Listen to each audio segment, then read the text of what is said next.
बल से, ना शक्ति से, बल तेरे पवित्र आत्मा के द्वारा परमेश्वर ने इस प्रकार से।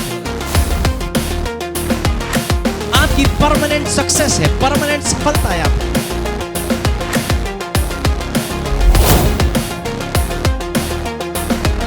तो ये बोलना छोड़ दीजिए कि मुझसे नहीं हो सकता, मैं नहीं कर पाऊंगा।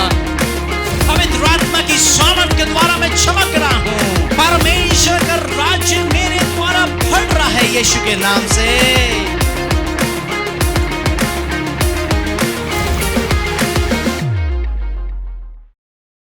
आइए हम वचनों में चलेंगे।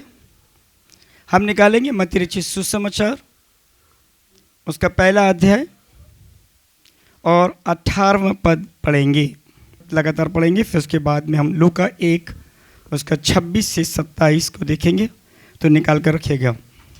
यीशु मसीह का जन्म इस प्रकार से हुआ कि जब उसकी माता मरियम की मंगनी यूसुफ के साथ हो गई, तब उनके इकट्ठा होने से पहले ही वह पवित्र आत्मा की ओर से गर्भवती पाई गई। जी, हम देखेंगे आज का जो हमारा विषय है वो है प्रभु यीशु मसीह हैं कौन और इनके बारे में पवित्र शास्त्र में क्या लिखा है।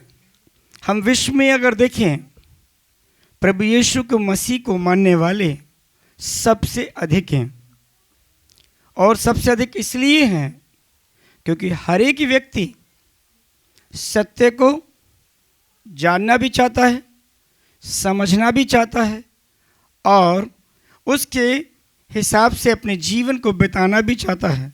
व्यक्ति के अंदर परमेश्वर की जो आत्मा डाली गई है, वो आत्मा बार बार मनुष्य जाति को, मनुष्य को उस परमेश्वर की पवित्र आत्मा या परमेश्वर की परमेश्वर अपने लोगों को अपनी ओर इसलिए बुलाना चाहता है कि उसके और मेरे संबंध सदैव कैसे रहें, अच्छे रहें। यही कारण है कि जो मनुष्य अपने बारे में और परमेश्वर के जानने के बारे में ये इच्छा रखता है कि आखिर मैं हूँ कौन, तो उसके बारे में ये पवित्र शास्त्र ही एक ऐसा शास्त्र है जो विश्व में सबसे अधिक खोज करने का एक विषय बना हुआ है। जैसे आप सभी जानते हैं, 1 तारीख को एडवेंट डे बनाया गया, यानी कि क्रिसमस का एक शुरुआत हो चुकी है। पूरे विश्व में क्रिसमस के बारे में जो जानते हैं उसको सेलिब्रेशन की तैयारी कर रहे हैं। जो प्रभु यीशु मसीह को जानते हैं वो उसको और गहराइयों से समझना चाहते हैं प्रतिदिन के जीवन में। लेकिन पवित्र शास्त्र जो लिखा है प्रभु यीशु मसीह के बारे में, आज हम उनकी कुछ विशेष बातों को देखेंगे। जो लोग जानते हैं, बहुत खुशी की बात है। यीशु मसीह इस दुनिया में आए तो वो क्यों आए? इस दुनिया के आरंभ से अब तक प्रभु यीशु मसीह के बारे में दुनिया क्यों खोजबीन कर रही है और आखिर यीशु को क्या कहा जाता है? ये एक सोच का विषय नहीं, ये खोज का ही विषय है। और जो खोजते हैं तो वो तृप्त होते हैं। तो आइए हम देखेंगे, पहले प्रभु यीशु मसीह के बारे में फिर से पढ़ेंगे इस पद को। इसमें ऐसा लिखा है कि यीशु मसीह का जन्म इस प्रकार से हुआ कि जब उसकी माता मरियम की मंगनी यूसुफ के साथ हो गई, तो उनके इकट्ठे होने से पहले वे पवित्र आत्मा की ओर से गर्भवती पाई गई। पवित्र आत्मा क्या है? पवित्र आत्मा परमेश्वर है। क्या है? परमेश्वर है। परमेश्वर को हम 3 रूप में देखते हैं। पहला, पिता के रूप में जो आदेश करता है। दूसरा, पुत्र के रूप में जो हम प्रभु यीशु मसीह को देखते हैं। प्रभु यीशु मसीह ने अपने बारे में कहा परमेश्वर का पुत्र। जब धर्म के ज्ञाताओं ने, धर्म के विशेषज्ञों ने जब पूछा तो हमें बता, क्या तू परमेश्वर है? उन्होंने कहा हाँ मैं हूं। क्यों स्वीकारा? क्योंकि वो थे। पवित्र आत्मा से यहाँ पर प्रभु यीशु मसीह के बारे में एक दूत आता है और मरियम के पास, और इसका उल्लेख अगर देखेंगे तो आप निकाल सकते हैं। और देखिए लूका रचित सुसमाचार उसका पहला अध्याय 26 से 27 तक पढ़ते हैं। एक कुंवारी के पास भेजा गया जी। जिसकी मंगनी यूसुफ नामक दाऊद के घराने के एक पुरुष से हुई थी। उस जी। कुंवारी का नाम मरियम था। जी, यहाँ पर जिक्र किया गया है, पहली बात एक जिब्राइल स्वर्गदूत है, दूसरी बात गलील के नासरत नगर में, और तीसरी बात कुंवारी के पास भेजा गया है। परमेश्वर की एक योजना है, परमेश्वर के जो दूत हैं वो संदेश लेकर आए हैं। किसके पास? मरियम के पास। क्यों लेकर आए हैं? और इसलिए लेकर के आए हैं क्योंकि यहाँ पर एक भविष्यवाणी की गई थी कि यहाँ से एक उद्धारकर्ता निकलने वाला है। तो मेरे प्रियो, यहाँ पर लिखा गया है कि यह स्वर्गदूत कह रहा है कि एक कुंवारी के पास भेजा गया। वो किसने भेजा? ये योजना थी परमेश्वर की। किसके लिए? अब ये मरियम के पास आया है, और जिसकी मंगनी यूसुफ नामक दाऊद के घराने के एक पुरुष से हुई थी, उस कुंवारी का नाम मरियम था। और स्वर्गदूत ने आकर उसके पास भीतर आकर कहा, आनंद और जय तेरी हो, जिस पर ईश्वर का अनुग्रह हुआ है, प्रभु तेरे साथ है। ये स्त्री परमेश्वर का भय मानने वाली स्त्री थी।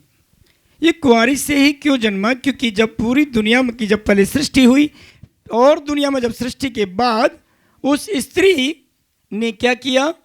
जो फल खाने के लिए मना किया था, और वो उस स्त्री ने फल खाया, और जब फल खाया तो उसको दंडित करने के लिए परमेश्वर ने एक उसको श्राप दिया।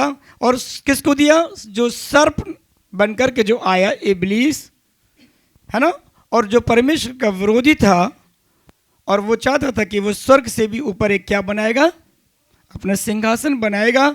और उसने जब उसको बहकाया तो बहक गया। तब उसने, परमेश्वर ने उससे कहा, किससे? उस इब्लीस से, यानी उस वो जो एक स्वर्गदूत जो परमेश्वर का विरोधी था, उसने जाकर के बहकाने की कोशिश किया।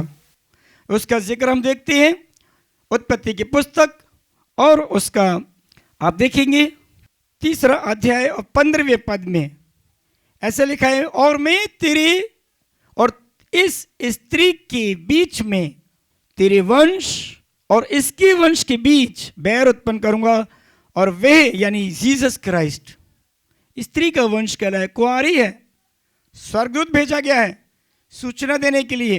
पवित्र आत्मा क्या है? पवित्र आत्मा तेरे पर उतरेगा। तो यहां पर जो आदम पहला व्यक्ति बनाया गया, और जो उसकी स्त्री जो उसकी हेल्पर के एक सहायक के रूप में जो बनाई गई, वहाँ ये बात अब जाके 2023 वर्ष पहले पूर्ण हुई है। और ये पूर्ण इसलिए हुई है क्योंकि जो परमेश्वर ने कह दिया उस बात का पूरा होना बहुत ज़रूरी है। तो यहाँ पर स्त्री का वंश कौन बन करके आ रहे हैं? प्रभु यीशु मसीह बन करके आ रहे हैं। नॉर्मल तरीके से भी एक परमेश्वर अपने लोगों को चुन सकता है, जैसे हनोक को उठा लिया गया ऐसे भी, लेकिन परमेश्वर ने कहा था स्त्री का वंश। तो वो जो पुराने नियम में हम जो देखते हैं पवित्र शास्त्र बाइबल में, वो बात नए नियम में आके पूरी हो रही है। मेरे प्रियो परमेश्वर के लोगों, यहाँ पर बहुत अच्छी तरीके से लिखा है क्या होगा? स्वर्गदूत भेजा गया। लूका में फिर से जाएंगे हम और वो देखेंगे। लूका रचित सुसमाचार उसका 1:28 में कि उस स्वर्गदूतों ने उसके पास भीतर आकर कहा, आनंद और जय तेरी हो, जिस पर ईश्वर का अनुग्रह हुआ है, प्रभु तेरे साथ है। हालेलुया। तो मेरे प्रभु के बच्चों, यहाँ पर परमेश्वर अपनी बातों को क्या कर रहे हैं? दर्शा रहे हैं। लेकिन क्या होता है, हम मनुष्य हैं, हम लोग डरते हैं। तो क्या होता है, ये स्त्री क्या करती है? वे उस वचन से बहुत घबरा गई और सोचने लगी कि ये किस प्रकार का अभिवादन है। स्वर्गदूत ने उससे कहा कि हे मरियम, भयभीत ना हो, क्योंकि परमेश्वर का अनुग्रह तुझ पर हुआ है। देखिए, पहले भी कहा, फिर दोबारा परमेश्वर का दूत मरियम को क्या दे रहा है? ढांढस बना रहा है, शांति दे रहा है।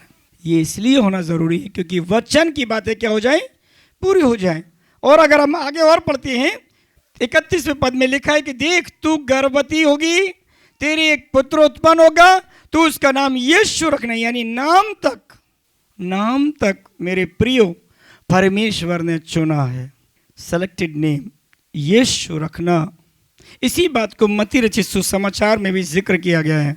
ये यूसुफ जो उसका पति होने वाला था, उसको भी स्वप्न में आके बताया गया कि ऐसे ऐसे करके होगा, तो उसका बेटा होगा, वो पवित्र आत्मा की ओर से है। हम मनुष्य हैं, कंफ्यूज होते हैं, लेकिन मेरे प्रियो यहाँ पर परमेश्वर अपने दूतों के द्वारा, स्वप्न के द्वारा आप लोगों से बातचीत करता है, मनुष्य से बातचीत करता है, लेकिन मनुष्य है कि उसकी समझ में नहीं आता है।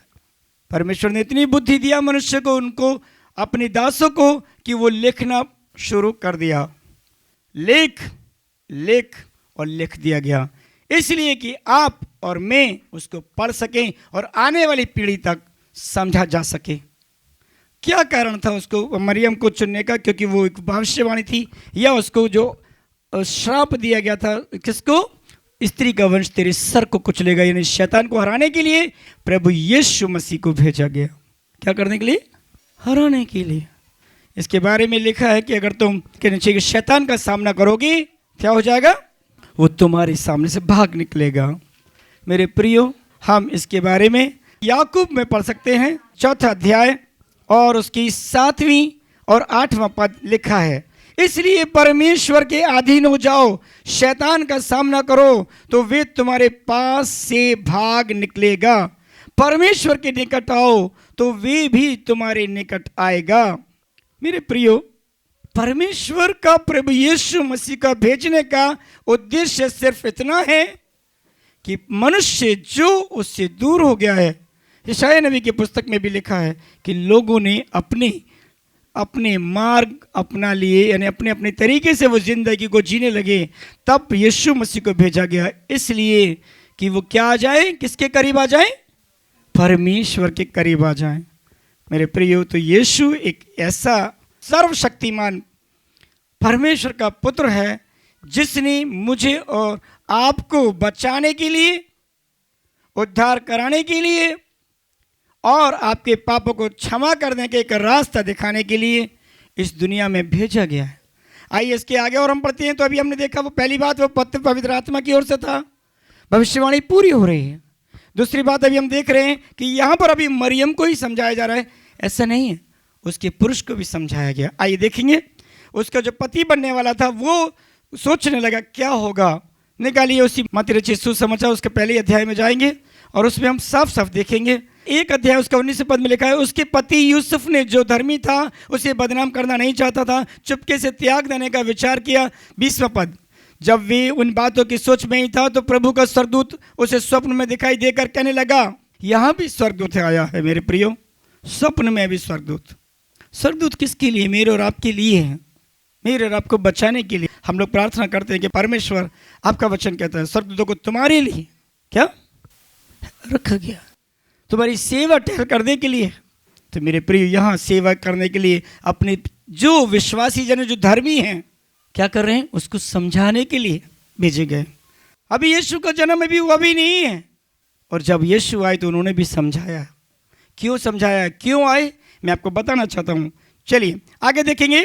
तो यहाँ पे लिखा है कि जो उसके गर्भ में है, फिर से कहते हैं, हम उसके 19 पद को पढ़ा था कि त्याग देने का विचार किया, तब वे इन बातों की सोच में ही था तो प्रभु का स्वर्गदूत उससे स्वप्न में दिखाई देकर कहने लगा, हे यूसुफ दाऊद की संतान, तू अपनी पत्नी मरियम को अपने यहाँ ले आने से मत डर, क्योंकि जो उसके गर्भ में है वे पवित्र आत्मा की ओर से है, वे पुत्र जनेगी। 21वें पद में लिखा है, और तू उसका नाम यीशु रखना, क्योंकि वे अपने लोगों का उनके पापों से उद्धार करेगा। ये है उसका संदेश। मेरे लोगों, परमेश्वर के बच्चों, जो मेरे आज वचन परमेश्वर के पवित्र शास्त्र बाइबल से जो वचन सुन रहे हैं, वो पापों से छुटकारा दिलाने के लिए। पापों से क्या लिखा है कि वो उनके पापों से उद्धार करेगा। कैसे उद्धार करेगा? जब आदम और हव्वा ने गलती किया और वो उनके जो एक रूहानी वस्त्र पहने जो हुए थे, वो क्या हुआ? फल जो मृत्यु का था, उन्हें अपना नग्नपन दिखने लगा और उसके वस्त्र बनाकर उनको वस्त्र पहनाए। यानी नग्नपन परमेश्वर ने ढका। आज मैं और आप अगर वस्त्र पहनते हैं जो दुनिया में जो अपने अभिन्न अंगों को हम जो ढकते हैं, वो परमेश्वर के उसके तहत चलते हैं। मेरे प्रियो, तो परमेश्वर जो आया वो किसके लिए आया? मेरे और आपके उद्धार के लिए आया, पहला उद्देश्य। दूसरा उद्देश्य हम अगर देखें तो प्रभु यीशु मसीह के बारे में देखते हैं, और अगर हम इसे देखें तो अभी लूका में फिर से हम पढ़ते हैं 28 पद से, स्वर्गदूत ने उसके पास भीतर आकर कहा, आनंद और जय तेरी हो, और तो जिस पर ईश्वर का अनुग्रह हुआ है, प्रभु तेरे साथ है। प्रभु साथ कब रहेगा? जब प्रभु के पास आप पाओगे। मरियम प्रभु के पास आती थी तो प्रभु उसके पास आया, स्वर्गदूत को भेजकर समझा रहा है प्रभु तेरे साथ है। और वे उस वचन से घबरा गई और ये सोचने लगी कि ये किस प्रकार का अभिवादन है। स्वर्गदूत ने उससे कहा, हे मरियम भयभीत ना हो। ये भी डर गई। उसने कहा, डर मत, मनुष्य हैं, हम डर जाते हैं। मेरे प्रिय, डरने की जरूरत नहीं है। लिखा है तू गर्भवती होगी, तेरे पुत्र उत्पन्न होगा, तो उसका नाम यीशु रखना, है ना। और लिखा है वे महान होगा। मेरे प्रियो, उस जैसा महान प्रभु यीशु जैसा महान नहीं है। ये भविष्यवाणियां हैं, कह लीजिएगा, या यूं कहें कि क्या ये जो कहा गया स्वर्गदूत के द्वारा वो आज महान कैसे बनते हैं? कर्मों से, है ना। कैसे बनते हैं? उसके क्या कर्म थे अभी हम देखेंगे। मैं उसके बारे में जल्दी से उसको शॉर्ट में बताएंगे कि यीशु का आने का कारण क्या है। पहली बात, मुख्य बात क्या है? उद्धार के लिए, पापों से छुटकारा के लिए। दूसरी बात, वो महान होगा। और देखिए, सुनिए, महान के साथ साथ में क्या होगा? परम प्रधान का पुत्र कहलाएगा। भविष्यवाणियां हो रही कर रहा है स्वर्गदूत के कैसे कैसे होने वाला है। परमेश्वर का क्या कहलाएगा? परमेश्वर का परम प्रधान का पुत्र कहलाएगा। और प्रभु उसके पिता दाऊद का सिंहासन उसको देगा। मेरे प्रियो, ये मेरा व्यक्तिगत अनुभव है। मैंने उसको प्रभु के सिंहासन पर बैठा हुआ देखा है। जैसे ही मरियम के पास परमेश्वर के स्वर्गदूत आए, मेरे पास भी 2 स्वर्गदूत आए थे मेरे प्रियो, जिसके कारण से वो जो मुझे ले गए और मेरे को सिंहासन दिखाया। और फिर मैंने कहा कि आपका वचन कहता है, हे प्रभु यीशु मसीह, आपने कहा है कि मार्ग में हूँ, सत्य में हूँ, जीवन में हूँ, तो जीवन दीजिए। और मेरे प्रियो, आज जीवन दिया है तो आज मैं यहाँ पर मौजूद हूँ। ऐसा ही नहीं है कि मरियम के पास आए, वो मरियम उसके करीब थी तो वो स्वर्गदूतों को भेजा। यूसुफ भी उस परमेश्वर के करीब था तो यूसुफ के पास ही स्वर्गदूतों को भेजा। मैं कहता हूँ, मैं इस दुनिया में भी 2000 वर्ष, अभी कुछ दिन पहले, अभी कुछ दिन नहीं, कुछ ज़्यादा दिन भी नहीं हुए, मेरे पास भी 1979 में स्वर्गदूत आए। ये वचन में जो लिखा है केवल उनके लिए है जो कहने चाहिए मनुष्य के लिए है, पहली बात, और उनके लिए जो उनके परमेश्वर के करीब आना चाहते हैं उनके लिए है। हर एक व्यक्ति को परमेश्वर अपने पास बुलाना चाहता है कि उसकी और परमेश्वर की रिलेशनशिप में वो बढ़े, और वो जो शांति इस दुनिया में देखने को नहीं मिलती है वो शांति मिले मुझे और आपको।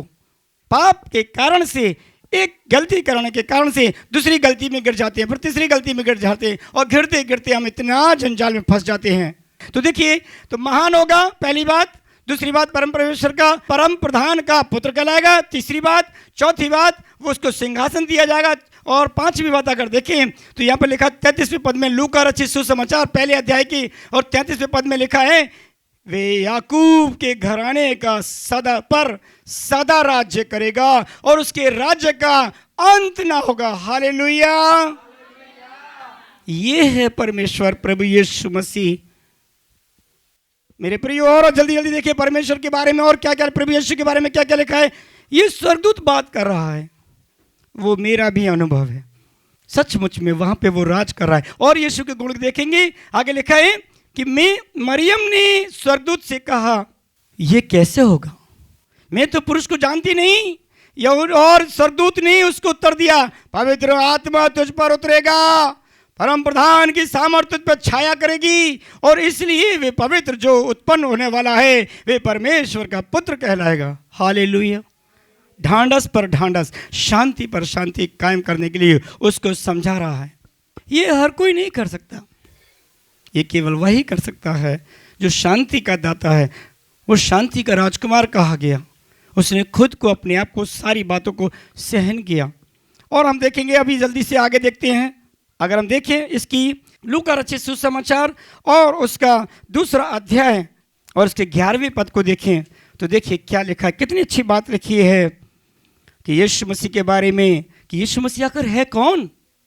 आज लोग जानने की कोशिश तो करते हैं लेकिन उसको समझाने वाले नहीं हैं। इसीलिए परमेश्वर ने इस जो टेक्नोलॉजी इस प्रकार की कर दी है कि आज जो जानते हैं वो यूट्यूब के माध्यम से परमेश्वर के बारे में सत्य को बताते हैं।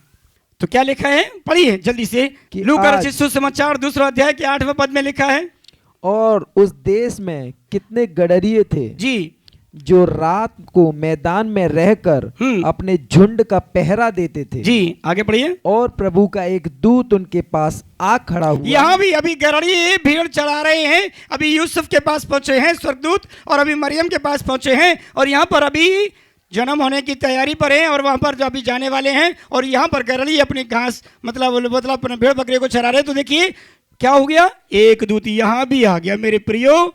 आगे क्या लिखा है, और वो क्या होता है, प्रभु का तेज उनके चारों ओर चमका और वे बहुत डर गए। यहां भी डर गए, क्यों, मनुष्य डरता ही है। आगे देखिए, तब स्वर्गदूत ने उनसे कहा, मत डरो, क्योंकि देखो मैं तुम्हें बड़े आनंद का सुसमाचार। इसलिए हम लोग गीत गाते हैं, मसीही जीवन आनंद का जीवन है। अब परमेश्वर के वचन आनंद से भरने वाले वचन हैं, लेकिन परमेश्वर के वचन को सुनाने वालों की कमी है। तभी परमेश्वर का वचन कहता है कि क्या चीजें, खेत तो पके हुए हैं, मजदूर थोड़े हैं मेरे प्रियो। आज मजदूरों की जरूरत है। परमेश्वर के वचन को इसीलिए लिखा गया है कि आप उसे समझें। तो आगे क्या लिखा है, वो कहते हैं, आनंद का सुसमाचार सुनाता हूं जो सब लोगों के लिए होगा। हालेलुया। किसके लिए होगा, सब लोगों के लिए। इस बात को सब की बात करें तो लिखा है, सुनिए, ये योजना किसकी थी। पहली बात जो कही गई थी पहली पीढ़ी से, आदर हवा की पहली पीढ़ी से, वही बात यीशु कहने आए। और यूहन्ना रचित सुसमाचार कहते हैं, निकाल लीजिएगा, यूहन्ना रचित सुसमाचार 3:16 में लिखा है, परमेश्वर ने जगत से, केवल मुझसे नहीं, जगत से मेरे प्रिय, जगत से ऐसा प्रेम रखा कि उसने अपना इकलौता पुत्र, यानी परमेश्वर के पास एक ही पुत्र है, और पुत्र पुत्रियां क्या है, बनाना चाहता है। जो दूर हो गए हैं, बेटे तो हैं, कैसे निकल गए हैं, नालायक, निकम्मे, उनको सुधारने, समझाने, सिखाने के लिए आया है मेरे प्रियो। ये है यीशु, ये है प्रभु। और देखिए क्या लिखा है, ताकि जो कोई उस पर विश्वास, अब लिखा है जो कोई इस पर विश्वास करे। तो विश्वास का एक नई बात आती है।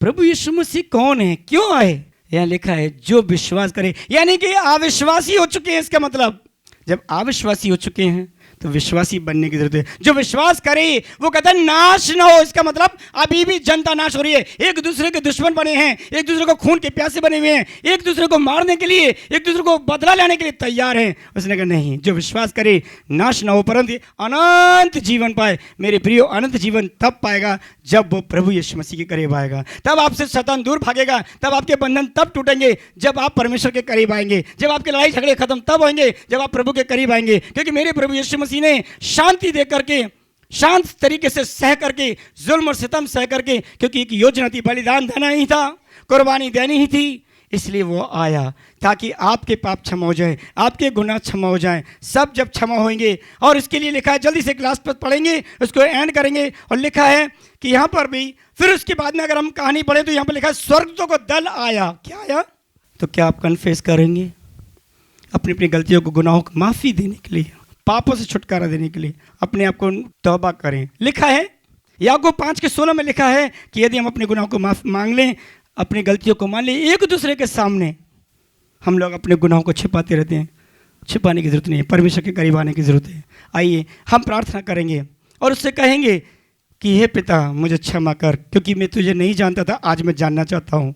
हे प्रभु, आज मैंने तेरे बारे में सुना, तू सर्वशक्तिमान है, तू महान है, तू पापों से छुटकारा देने के लिए आया। तो प्रभु जी, जैसे तेरा वचन कहता है, मैं अपने गुनाहों को माफ़ी मांगता हूँ, मुझे क्षमा कर, मुझे क्षमा कर। मेरे से जाने अनजाने में गलती हो गई, मैं इधर उधर भटकता रहा, हे परमेश्वर मुझे क्षमा कर। और वो फिर माफ़ करेगा। वो कहता है कि जो लोग अपने गुनाहों को मांग लेते हैं वो उनके गुनाह क्षमा किए जाएंगे। प्रभु यीशु मसीह अपने वायदे के अनुसार क्षमा कीजिए। और प्रभु इनको आशीष देते हैं, क्योंकि आपने कहा एक दूसरे को आशीष दिया करो। अपने शत्रु के लिए प्रभु जी बदला नहीं, बल्कि उनको भी उनके लिए प्रार्थना करो। तो प्रभु यीशु मसीह जिन्होंने तेरा वचन सुना है वो सभी लोग आशीषित हों और सभी के बंधन टूट जाएं प्रभु यीशु मसीह के नाम में, क्योंकि आपने कहा, वचन में लिखा है कि जो मेरे नाम से मांगेंगे और उनकी मैं उनको पूरा करूंगा। प्रभु यीशु मसीह के नाम से उनके गुनाह क्षमा हो जाएं। प्रभु यीशु मसीह के नाम जिन्होंने अपने गुनाह मान लिए हैं, प्रभु यीशु मसीह के नाम से वो क्षमा हो जाएं, ताकि तेरी महिमा हो सके और तुझे सच्चे को पहचाने और तेरे को उद्धारकर्ता के रूप में, क्योंकि आप जगत का उद्धार करने के लिए आए हैं। लिखा है कि आपका वचन कहता है मत्ती रचित सुसमाचार 1:21 में कि वो अपने लोगों के पापों के और उद्धार करने के लिए प्रभु जी आया, पापों से छुटकारा देने के। यीशु मसीह के नाम से इस सभी का उद्धार हो जाए। प्रभु यीशु मसीह के नाम से मांगते हैं, आमीन।